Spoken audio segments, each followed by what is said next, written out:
Et si spontanément, ton ami te proposait de partir en voyage à l'autre bout du monde, serais-tu partant?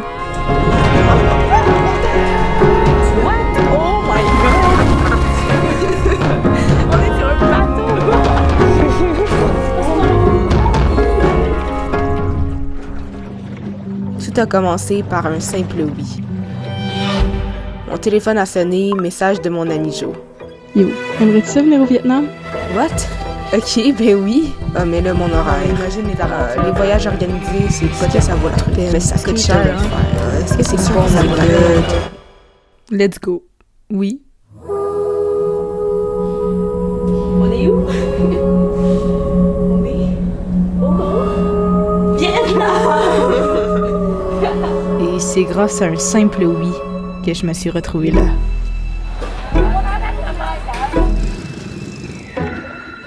J'étais maintenant très loin de chez moi. Les odeurs avaient changé, la langue avait changé, les saveurs, les couleurs, le ciel avait changé. J'avais plus aucun repère. Mais c'est drôle parce que pour une des rares fois, le changement était confortable.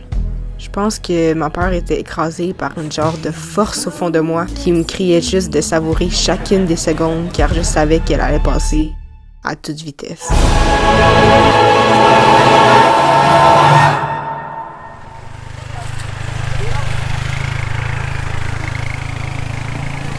Alors, comment je pouvais m'assurer de vivre à 100%? Comment ralentir le temps? Ça, c'est le début de la randonnée. On s'en va, je sais pas où, mais je suis sûre que ça va être vraiment beau. Eh bien, j'ai eu une idée. Et si je me détachais de tout horaire? Des fleurs. Et ça, c'est notre groupe qui avance. J'avais un voyage organisé, donc l'occasion était là, je pouvais me laisser porter par le groupe.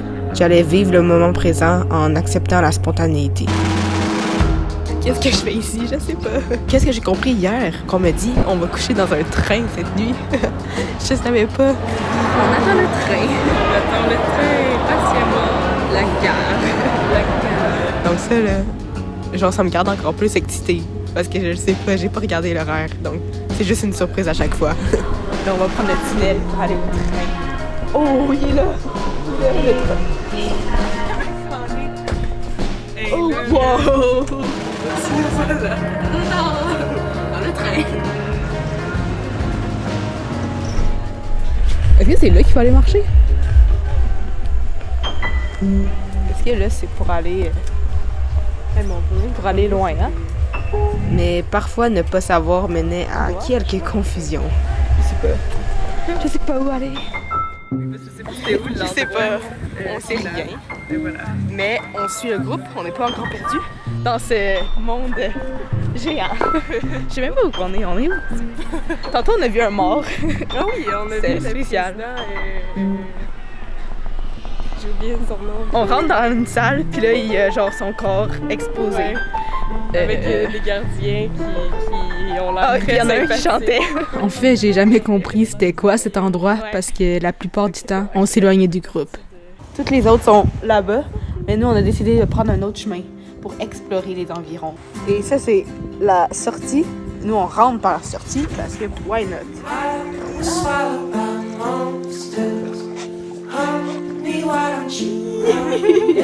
L'eau est turquoise. Oh my god! Je suis pris! Non! Oh my god!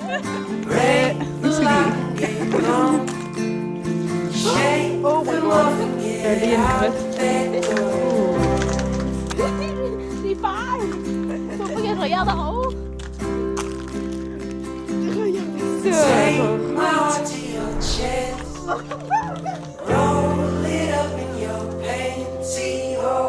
Et c'est en assumant mon propre chemin que j'ai réussi à profiter au maximum. Alors c'est le temps de monter. Il y a 1000 marches, je pense. Je pense que ça, c'est le top. On est vite reçus. Let's go! Les dernières marches avant le sommet. Yeah! Impressionnant.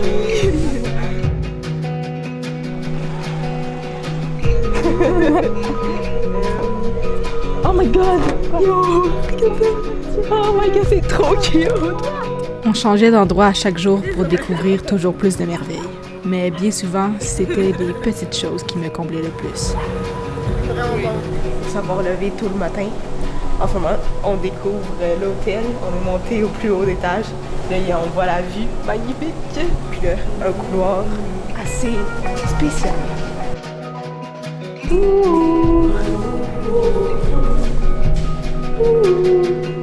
Dès que l'occasion se présentait, l'une de nos activités préférées était d'aller se balader. On a trouvé une map.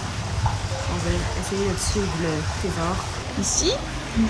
C'est ici. C'est le centre ici. Dans ces moments, nos limites s'envolaient le temps d'une discussion. À l'autre bout de la Terre, on pouvait réinventer le monde à l'infini, car tout semblait possible. Mais rien ne dure éternellement. On peut dire que la réalité avait plus d'un tour dans son sac. On est peut-être enfermés dehors. Parce qu'encore, on est parti, genre, marcher. Toutes les portes sont fermées, on a fait le tour. Oui. On l'entend.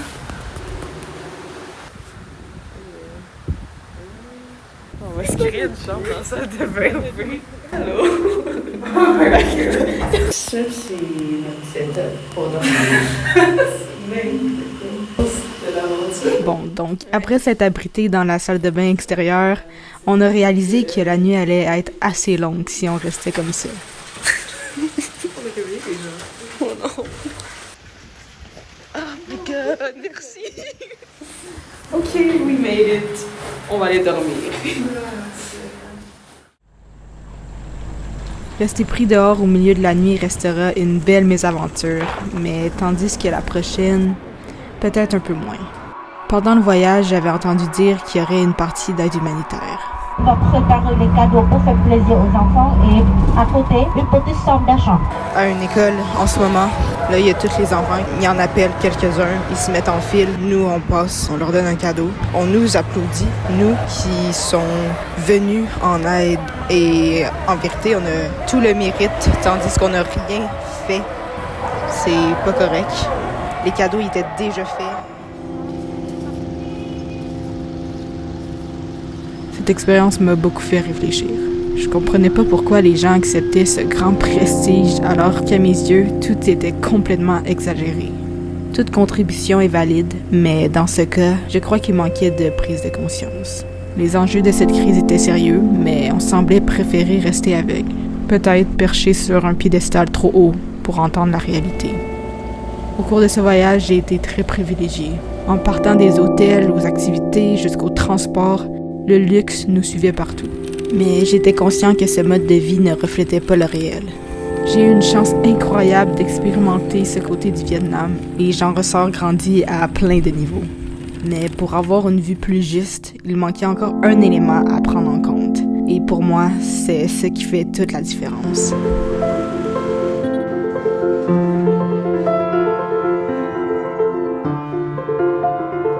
Les personnes. C'est la clé qui ouvre toutes les portes. Dès mon arrivée, j'ai fait connaissance avec lui. Partageant son énorme savoir avec passion et générosité, j'ai pu comprendre avec nuance la culture du Vietnam. En parlant avec d'autres, j'en apprenais toujours plus.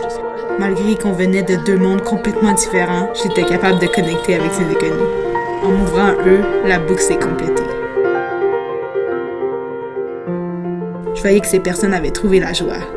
Certaines possédaient juste assez pour vivre, mais au final, elles étaient les plus riches car elles avaient compris ce que j'ai encore du mal à faire. En fait, il suffit de dire oui à la vie.